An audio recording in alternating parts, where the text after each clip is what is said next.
வணக்கம், இது உங்கள் தினக்கதிர்.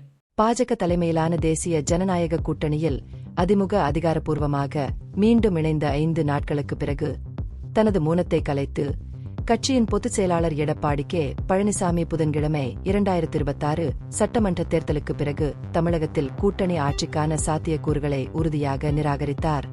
ஏப்ரல் 11 அன்று சென்னையில் நடைபெற்ற முறையான கூட்டணி அறிவிப்பின் போது மத்திய உள்துறை அமைச்சர் அமித்ஷா தெரிவித்த கருத்துகளுக்கு இபிஎஸ் அளித்த இந்த அறிக்கை நேரடியாக முரண்படுகிறது. 2026ஆம் ஆண்டு தமிழகத்தில் அதிமுக தலைமையிலான கூட்டணி அரசு அமைக்கப்படும் என்று ஷா கூறியிருந்தார். இது மாநிலத்தில் ஒரு பெரிய அரசியல் வளர்ச்சியாக பரவலாக கருதப்படுகிறது. இருப்பினும் இந்த விளக்கத்தை இபிஎஸ் நிராகரித்தார். மேலும் ஷாவின் வார்த்தைகள் எவ்வாறு முன்வைக்கப்படுகின்றன என்பது குறித்து விவாதித்தார். அது ஒரு கூட்டணி அரசு என்று அவர் கூறவில்லை. நீங்கள் தவறாக புரிந்து கொண்டு தந்திரங்களை செய்ய முயற்சிக்கிறீர்கள்.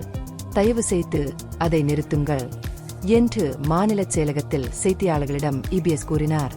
தனது நிலைப்பாட்டை மேலும் தெளிவுபடுத்திய இபிஎஸ், ஷாவின் அறிக்கை அதிமுக பாஜக கூட்டணி அடுத்த அரசாங்கத்தை அமைப்பதை மட்டுமே சுட்டிக்காட்டுகிறது என்றும் அவசியம் ஒரு கூட்டணி நிர்வாகத்தை அல்ல என்றும் கூறினார். தேசிய அளவில் பிரதமர் நரேந்திர மோடியின் தலைமையின் கீழும் தமிழ்நாட்டில் அவரது சொந்த தலைமையின் கீழும் இந்த கூட்டணி செயல்படும் என்று அவர் வலியுறுத்தினார். உங்களால் அதை புரிந்து கொள்ள முடியவில்லையா என்று கேட்டு இந்த பிரச்சினையை பரபரப்பாக்குவதை தவிர்க்குமாறு ஊடகங்களை வலியுறுத்தினார்.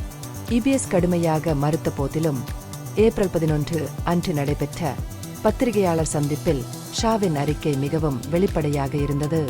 தேர்தலுக்கு பிந்தைய அரசாங்கத்தின் தன்மை குறித்து கேட்டபோது அது ஒரு கூட்டணி அரசாங்கமாக இருக்கும் என்று ஷா சந்தேகத்திற்கு இடமின்றி கூறியிருந்தார். அப்போது இபிஎஸ் எந்த எதிர்வினையும் காட்டவில்லை என்றாலும் அந்த கருத்து தெரிவிக்கப்பட்டபோது அவரது முகத்தில் ஒரு குறிப்பிட்ட அசௌகரியம் தெரிந்தது என்று பார்வையாளர்கள் குறிப்பிட்டனர். முன்மொழியப்பட்ட அரசாங்கத்தில் அமைச்சர் பதவிகள் ஒதுக்கீடு தொடர்பான அதே பத்திரிகையாளர் சந்திப்பின் போது ஒரு தொடர்ச்சியான கேள்விக்கு பதிலளித்த ஷா, தேர்தலுக்கு பிறகு அத்தகைய முடிவுகள் எடுக்கப்படும் என்று கூறியிருந்தார். இபிஎஸ்ஸின் அடுத்தடுத்த விளக்கம் கூட்டணி பங்காளிகள் அதிகார பகிர்வு திட்டங்கள் குறித்து முழுமையாக ஒத்திசைந்திருக்கிறார்களா என்பதில் இப்போது சந்தேகத்தை எழுப்புகிறது. இது தேசிய ஜனநாயக கூட்டணியின் தமிழ்நாடு பிரிவிற்குள் சாத்தியமான மோதலுக்கு மேடை அமைக்கிறது. இந்த பகுப்பாய்வு நுண்ணறிவுள்ளதாக கண்டால் முக்கியமான அரசியல் முன்னேற்றங்கள் குறித்த கூடுதல் புதுப்பிப்புகளுக்கு லைக் செய்யவும், ஷேர் செய்யவும், சப்ஸ்கிரைப் செய்யும். இது உங்கள் தினக்கதிர். நன்றி.